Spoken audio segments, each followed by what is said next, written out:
Entonces, ¿cuándo se cambió el día de adoración del séptimo día sábado al primer día de la semana domingo? Esto empezó en Roma. La antigua Roma adoraba en el día domingo y adoraba al dios del sol, y durante el reinado del emperador Aureliano, entre los años 270 y 275 después de Cristo, estableció una religión que incluía el culto al emperador y al sol en el domingo. Diocleciano, que llegó al poder en el año 284, también adoraba el sol en el domingo, y mantuvo la religión que había establecido Aureliano. Después de Aureliano llegó al poder Constantino, un adorador del sol. Fue el primer emperador romano que supuestamente se hizo cristiano y legalizó la religión cristiana en el año 313. La primera ley que hacía que la gente celebrara y descansara en domingo es la que hizo Constantino en el año 321, y lo hizo sin argumentos teológicos. La ley dice que se abstengan de trabajar en el venerable día del sol. Claramente Constantino seguía adorando al sol, y su ley dominical, que exigía que la gente guardara el domingo, no tenía nada de cristiano. Veamos qué dice su ley dominical. En el venerable día del sol, los magistrados y el pueblo que reside en las ciudades, deben descansar, y todos los lugares de trabajo, deben estar cerrados. En el campo, sin embargo, los individuos ocupados en la agricultura, pueden continuar libre y legalmente sus ocupaciones. Constantino, año 321 después de Cristo. En el siglo IV, los dirigentes de la Iglesia se reunieron en la antigua ciudad de la Odisea. Esta reunión tiene el nombre de el Concilio de la Odisea. Los temas de mayor importancia que trató el concilio consistieron en restringir la conducta de los miembros de la Iglesia. El Concilio de la Odisea estaba preocupado por reforzar la obligación de la adoración dominical.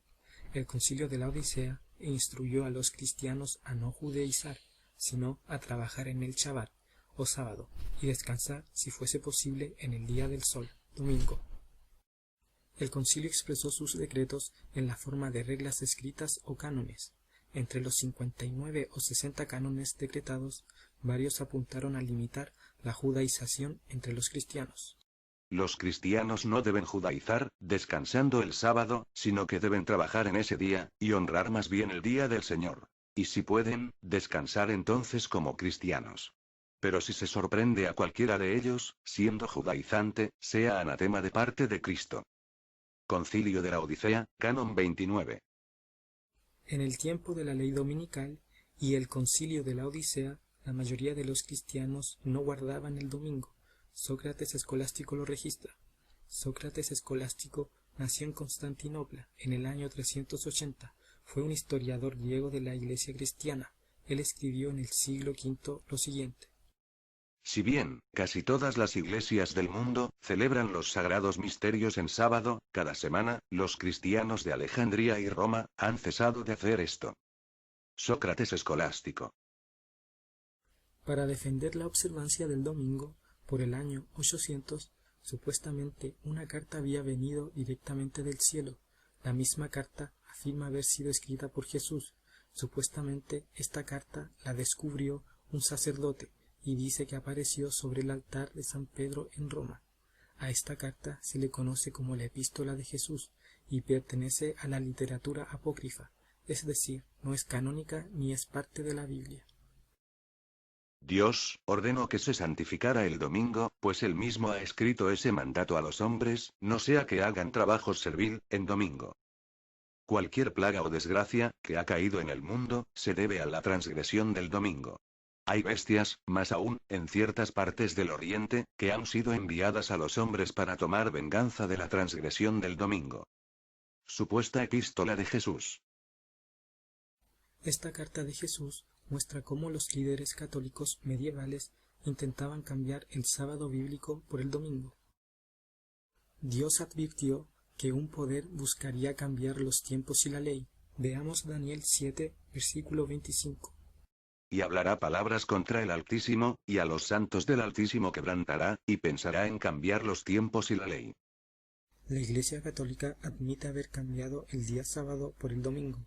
En un sermón en el Concilio de Trento en 1562, el arzobispo de Regia, Gaspar del Fossa, afirmó que toda autoridad de la Iglesia Católica se basa en el hecho de que cambiaron el sábado al domingo. Claramente se cumple la profecía de Daniel, pues la Iglesia católica cambió los tiempos y la ley. El sábado, el día más glorioso de la ley, ha sido cambiado por el día del Señor. Esto no ha sido hecho por mandato de Cristo, sino por la autoridad de la Iglesia. Arzobispo Caspar del Fossa, en el Concilio de Trento, 1562. Caspar del Fossa en el Concilio de Trento dice que los que siguen la Biblia solamente y no hacen caso a la Iglesia son herejes, y dice que la Iglesia tiene autoridad sobre las Escrituras. Los herejes, de esta época, están tratando de derribar la autoridad de la Iglesia, pretenden hacer de las Sagradas Escrituras el fundamento de su fe, pero es la Iglesia después de todo, la que tiene autoridad sobre las Escrituras, es la Iglesia la que nos señala las Escrituras, y declara su origen divino, y nos las explica fielmente, cuando son difíciles de entender. Arzobispo Caspar del Fossa, en el Concilio de Trento, 1562. El Concilio de Trento declaró que la autoridad de la Iglesia descansa sobre dos columnas, no solo en las Escrituras, sino en las Escrituras y en lo que el Concilio llamó tradición. Volvamos a ver qué nos dice Jesús acerca de la tradición. Veamos Marcos 7, versículos 5 al 9.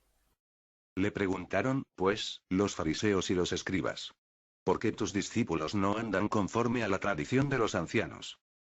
Respondiendo él, les dijo: Hipócritas, bien profetizó de vosotros Isaías, como está escrito: Este pueblo de labios me honra, mas su corazón está lejos de mí.